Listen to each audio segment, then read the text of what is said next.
Whether you struggled with low self-esteem and low self-worth before coronavirus or not, chances are that since you've been in social isolation, you start to feel more and more worthless.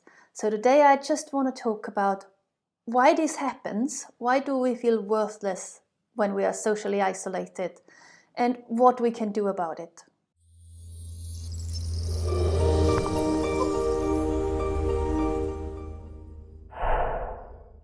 Hello, I'm Bernie Sewell.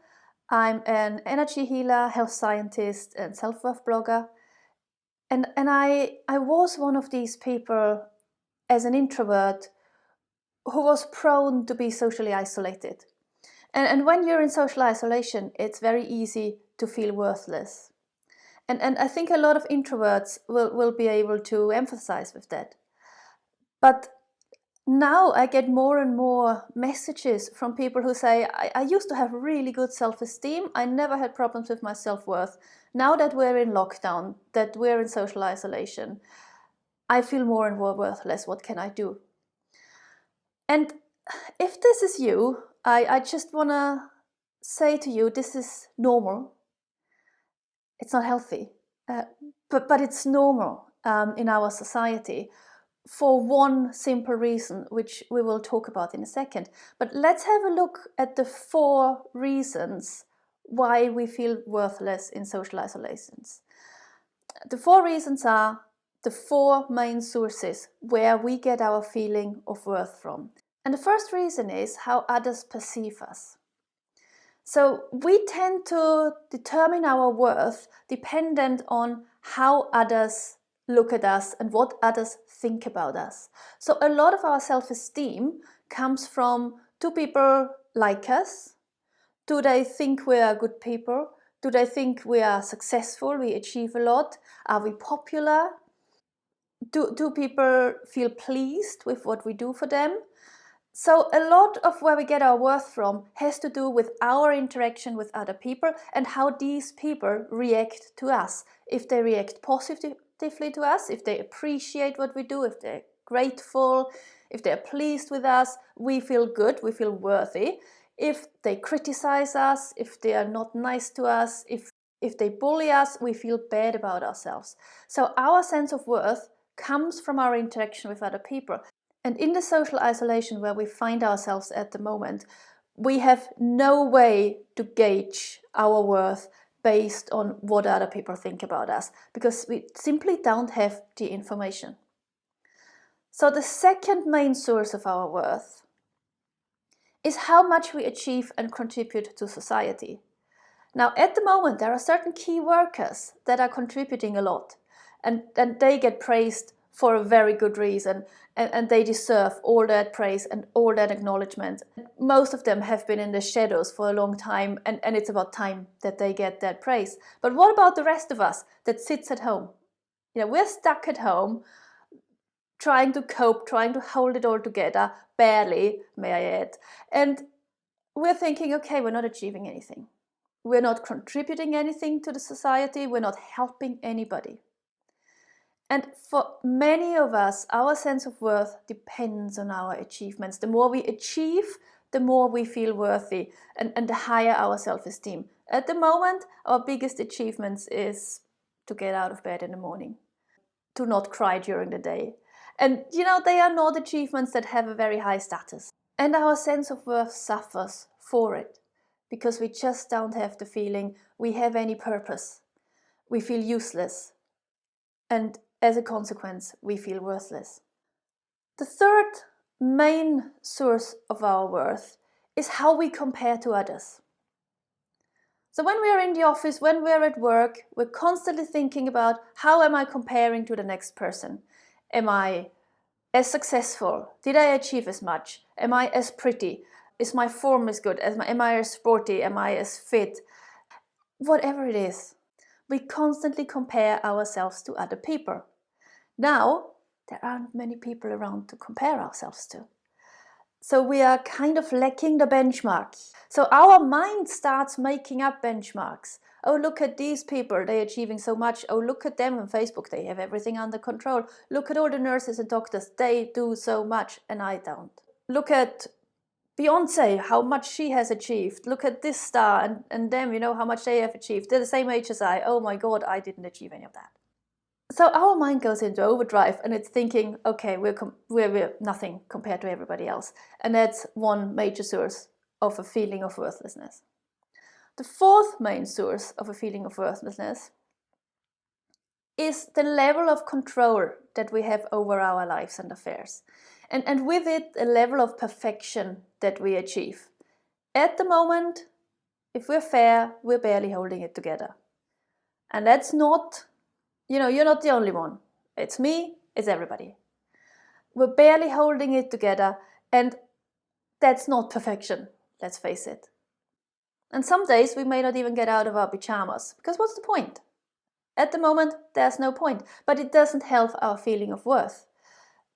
Because we're lacking this feeling of control, our comfort zone has evaporated, it's gone. Everything changes all the time, and yet every day is the same. And we can do nothing about it at the moment, but wait and sit it out. We're of no use to anybody, we have no control over anything, and from that arises a deep feeling of worthlessness. So what can we do about this? Are we just doomed to sit at home and feel all worthless for the rest of, however long this takes? No. The simple reason is all of these four main sources of worth, all of our conditions that we put upon worth are complete nonsense. They are. They are society-imposed nonsense. You see, we are told from birth that we are empty vessels, devoid of any worth, worthless. But we can gain worth if we achieve things, if we compare well to others, if others perceive us well, if they are pleased with us, if they appreciate us, if we have lots of social media likes, lots of subscribers and followers, if we're very popular, and if we're perfect and have everything under control. So that's how we get worth.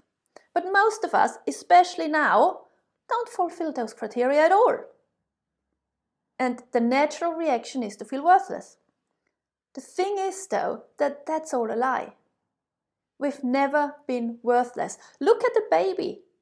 If that was true, any baby has no achievements, no success, no money. They are inherently worthless, aren't they? And yet you look at every baby and you think, oh my God, this is such a valuable human being. And the same applies to us. We don't just lose worth.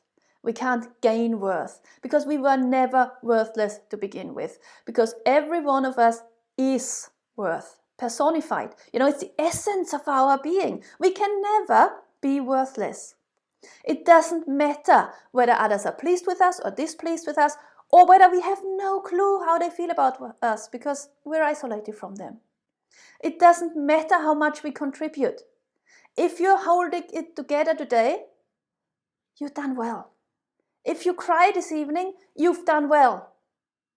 It doesn't matter to your worth how much you achieve. It doesn't matter how purposeful your life is, how much you contribute. Help out somebody. Call your mum, call a friend who struggles, send a care package to a neighbor who struggles. You can do little things, and that's enough. And if all you can do is get out of bed, that's enough too. It doesn't matter how you compare to others, just get it all out of your head. It doesn't matter. You are you, and you are worth, and you are enough. And it also doesn't matter how much control you have. At the moment, just give up control altogether. Trust the flow of life. We'll get out of this again, and we start up new. But this is not a time to suffocate in worthlessness, to spiral deeper and deeper and deeper into, oh my God, I'm a useless person, I have no purpose, I'm worthless. This is your chance to appreciate your true worth, not the worth that society appoints you based on how successful you are, how old you are, how what your weight is, or how sporty you are, how pretty you are. It doesn't matter. That worth doesn't matter. It's arbitrary nonsense. but to really become aware of your true worth. You know, the worth that's within you, that is always there. So whenever at the moment, whenever your mind says, I am worthless, you need to retrain that mind and say, no, I am worth, personified. I am, therefore I'm worth. There are no conditions on it. And your mind needs to be trained to understand that. You know, like a little puppy. You know, if the mind says, I'm worthless, you say to the mind, drop it. I'm worthless. Drop it. But I'm worthless. Drop it. I am worth. And if you need help with that, I have a Healthy Self-Worth Starter Kit, and I'm going to link to it below. And it's a 7-day email course, a guided meditation, and a workbook. It's all free. Take the time that you have now, during social isolation, during lockdown, to really work on the awareness of your true worth. Once you know your true, inherent inner worth, you will never, ever feel upset again if somebody criticizes you, because it doesn't change your worth. You will never feel angry again if somebody doesn't appreciate you, because it doesn't affect your worth. You will never feel worthless again if you're alone, because the presence of other people and whether other people approve of you or not doesn't change anything about your worth. So take this time not to think about your worthlessness, but to work on your awareness of your true inner worth. Because you are worth. Always have been, always will be. No social isolation will change it. Nothing will ever change it. You are worth. And I see you soon.